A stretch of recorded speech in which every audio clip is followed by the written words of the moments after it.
Hi everyone, my name is George Belleville. I'm a realtor in Maryland and I'm creating this video because I wanted to share some information about how to help plan to sell a home for a loved one who needs your assistance. It's usually a parent or an older relative. It could be anybody else who's having a medical challenge. But I wanted to share some information about that and tell you some things that I have learned either through my own experience or through education that I've had. I'm a senior real estate specialist to help that process be smoother and better. It's not always smooth and it always has challenges as any move does. But I wanted to share some information about how you can start planning now to make that a better process. And I've had a few friends in the last couple of years that kind of caused me to want to make this video. They've just been through the ringer with challenges with this process, helping parents, legal guardianship, all kinds of things that you realize in the middle of it that some prior planning might have helped with it. And hopefully this video will help you plan ahead, because the reality is all living arrangements end. That's part of being human. No matter where you are now, you're going to leave here, go somewhere else eventually.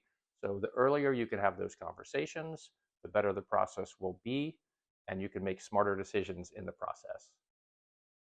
So one of the things I'd like to do is lay out the process that we use for getting people to the finish line with either buying a home or selling a home. We call it the head for home real estate path. It's either the selling path or the buying path.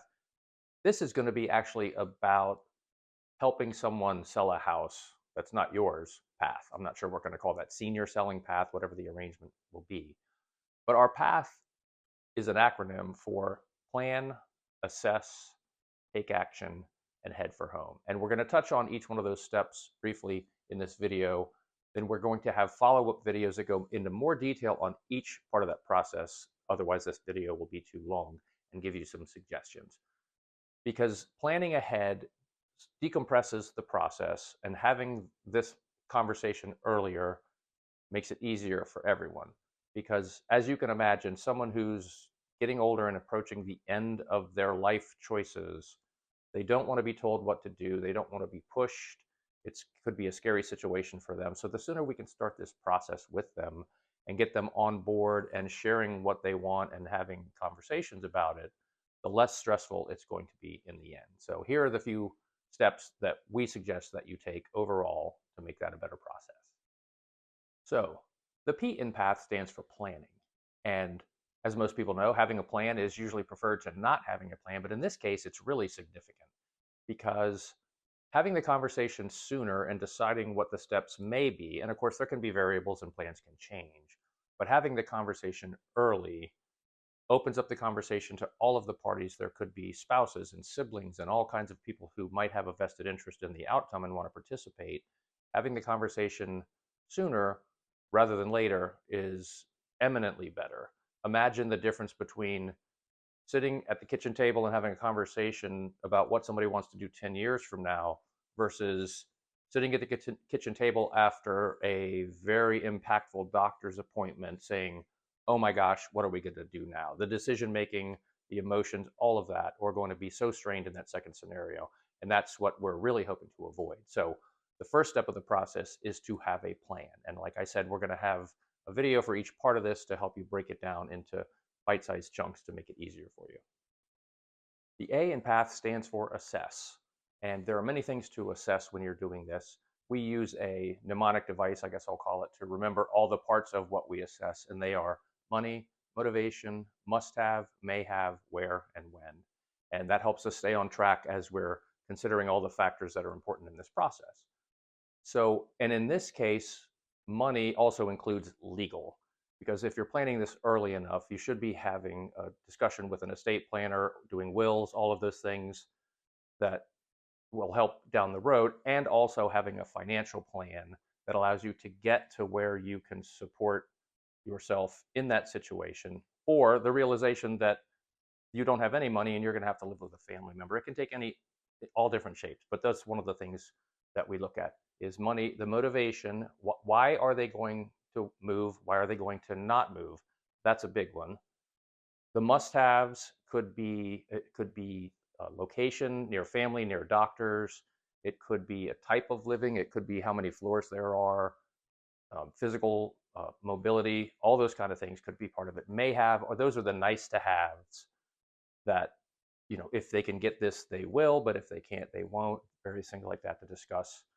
Where and when, those are kind of self-explanatory. Where you're going to go and when this is going to happen. Some people are very proactive in this process and they want to get to the next step while they can, while they have control over it and they make decisions. And other people like to avoid the decision-making process and push back against it till the very end.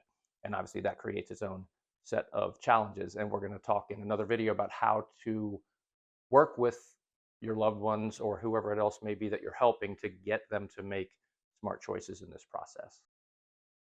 And one thing I should have mentioned is the planning and assessment phases. They're in the beginning, they're sort of a loop because as you plan and assess, the assessment may cause you to change your plan. So should mention that can be a little bit of a loop going back and forth as you're figuring this all out. The T in PATH is for take action. And initially that's having the conversation, but after that it is getting wills, getting estate plans, getting financial plans, having conversations, maybe having meetings, talking to other siblings. Many times when I deal with this, you'll have a parent who lives in one place, maybe one sibling nearby, and other siblings out of the area, out of state. Who knows what the situation may be.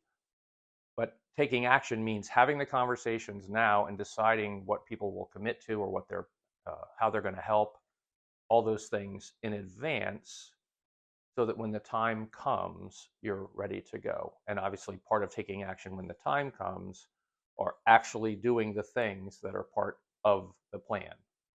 Looking for actual places to live, picking the place to live, deciding on all those things that you've laid out in the plan and actually doing them. And finally, the H in PATH stands for head for home. And with our regular transactions, head for home is the part where you're doing all the closing and inspections and all the things to get to settlement. In this case, head for home is all of the things you need to do to sell the house you're in, move into the house or place that you're going to, and all of the things that go along with it, which also includes housing, medical, records, all of the things that you need to handle to do that. And it's a little more dissipated in this process. And that's one thing to remember. The head for home process in this type of sale, normally it's a person or a couple going to closing, signing some paperwork and moving in. In this case, it's a lot more complex. You have doctors and notifications, change of address, insurance updates, all kinds of things. And in many of these situations, they can be quite challenging. And the decisions you need to make about care or Medicare, Social Security, all those things are very complex. And as I said, we're going to do some follow-up. We have some people that we're going to speak to about that and present some information to you about that. So hopefully this video has given you some things to think about, and either for yourself or a family member to think about, what do I want to do? Where do I want to go? And how early can I start this process so it's seamless, causes the least amount of conflict, and has the best resolution for everybody involved. So I hope you appreciated this. Again, we'll have some follow-up videos. Thank you for watching to the end. Have a great day.